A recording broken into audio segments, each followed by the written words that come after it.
E aí galera, tudo bem?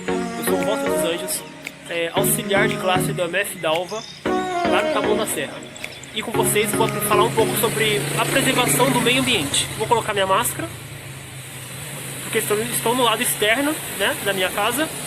Eu ia na verdade apresentar o parque para vocês, mas já que não vai ser possível por causa que iniciou a chuva, então eu vou apresentar somente por aqui fora mesmo.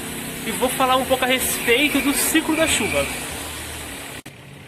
O assunto de hoje será meio ambiente, preservação do meio ambiente e o ciclo da chuva. E, se caso a gente não preservar o meio ambiente, no que interfere nas nossas vidas, no ciclo da chuva e na nossa saúde.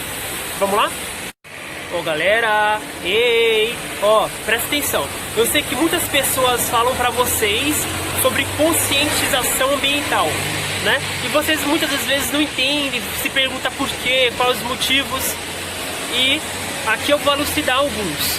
Eu não sei se vocês chegaram a ver o vídeo dos outros auxiliares de classe, mas eles também trataram desse tema muito importante para nossa saúde, para nosso lifestyle, nosso estilo de vida.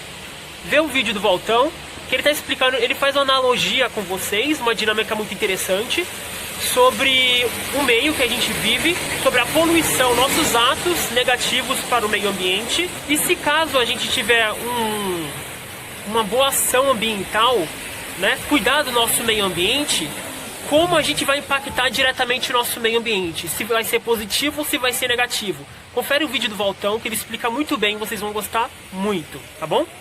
Então vamos lá, pessoas. Primeiramente, vou elucidar um pouco do ciclo da água.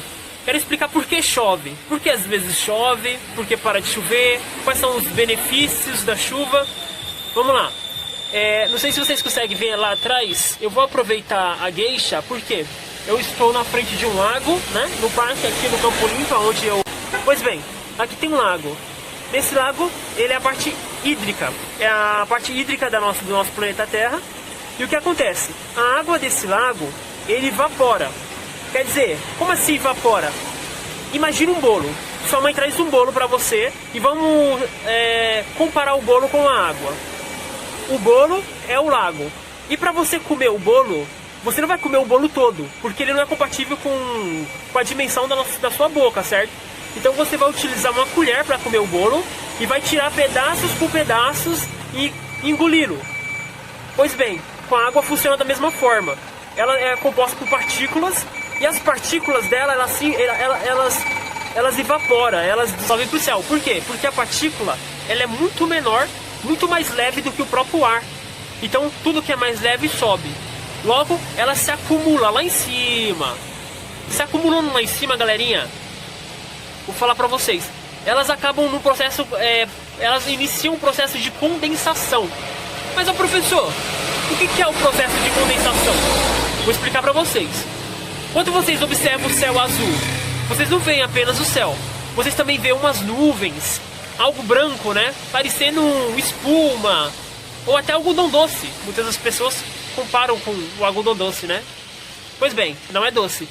É água condensada que fica lá no céu.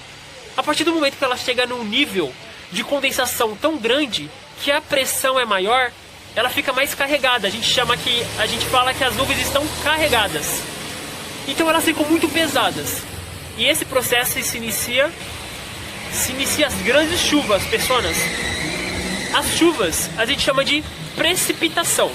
Igual quando a gente está em casa, na TV Globo, está passando o jornal, e a moça do jornal, a jornalista, diz: certo, vamos ver a precipitação do tempo.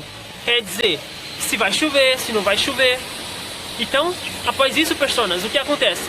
Começa a chover e essas chuvas, elas caem na parte hídrica da Terra, mas também na própria atmosfera, no solo. No solo, galera. Mas você se pergunta, pô, professor, mas a água que cai no solo, ela não vai para os rios, para os oceanos? Ela se perde? Para onde que ela vai? Galerinha, boa pergunta essa daí. Primeiramente, a água, quando ela cai no solo, ela passa pelo processo de infiltração. O que seria esse processo?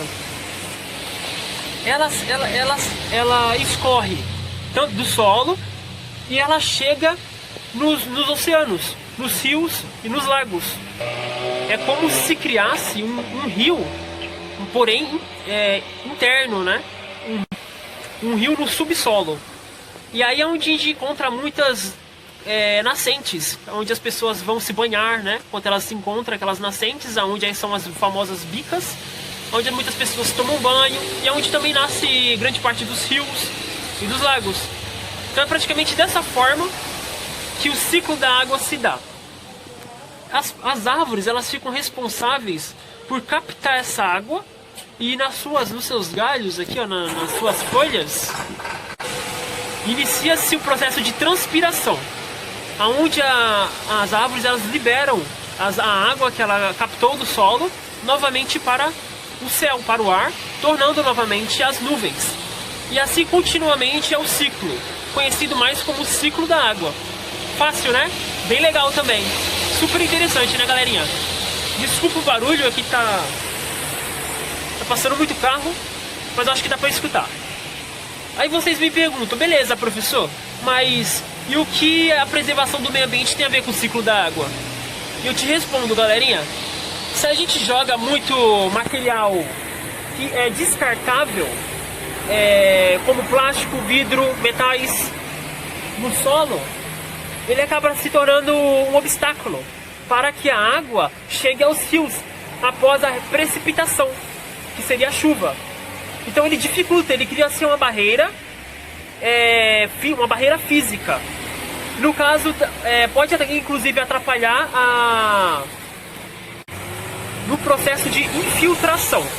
E se dificulta esse processo, acaba que não abastece os rios, não abastece os lagos, e praticamente morre os peixes, morre os patos, porque não sei se dá pra ver, mas lá no final tem um monte de patinhos, ó.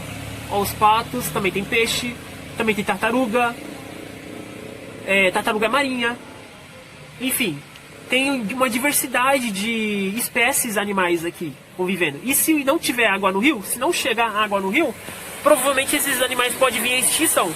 E a gente, ser humano, já que a gente estamos no topo da cadeia alimentar, eles acabam sendo também, aqui eles estão apenas como ornamento, né? Esses animais estão aqui, são domesticáveis, são domésticos. E também estão para ornamentar um lago.